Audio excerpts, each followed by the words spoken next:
Here at Arizona Western College with the University of Arizona, coordinator for programs for agriculture is Dr. Stephen Poe. And Dr. Poe has been working with the, well, we call it satellite work. What is that called? GPS? Yeah, Global Positioning Systems. And we're out here with our Advanced Technologies class today, scouting the field and letting them use the technology that we have to determine the coordinates of the field and to input data into the computer using the GPS and then mapping software.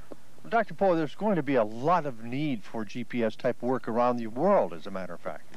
That's right. Precision agriculture now is becoming a tool that's used by a lot of people to determine the agriculture on a very minute basis. In other words, very small incremental changes that are needed to be able to respond to conditions that might exist, variation across the field, such as the different fertilities, the different planting rates and populations, the seeds, the fertilizer application, pesticides, things like that. So that technology is important for our students to understand so that when they enter the workforce that they have a basic building knowledge of that kind of information that they can take with them to the employer.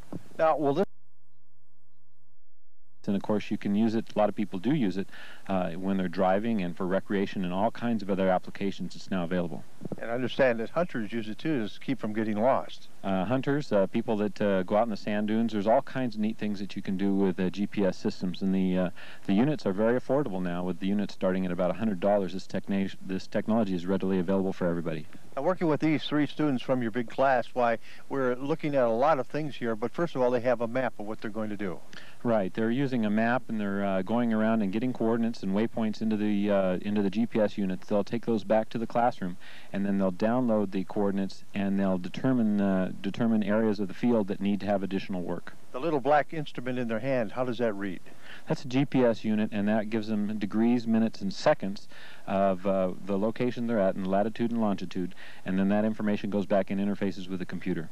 This has been talked about a lot, Dr. Poe. We're working with GPS and working on salinity of the soil and things of that nature. It's going to branch into a lot of things. This is the coming of agriculture.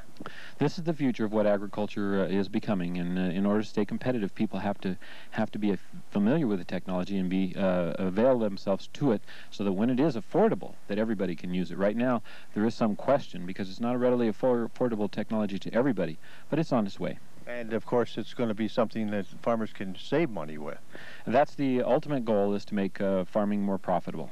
Dr. Stephen Poe is with the University of Arizona, working with Kurt Nolte out here at Arizona Western College. Dr. Nolte, of course, is the professor of agriculture, and we're finding out about GPS, Global Positioning System. I'm George Gatley, NBC News Channel 11.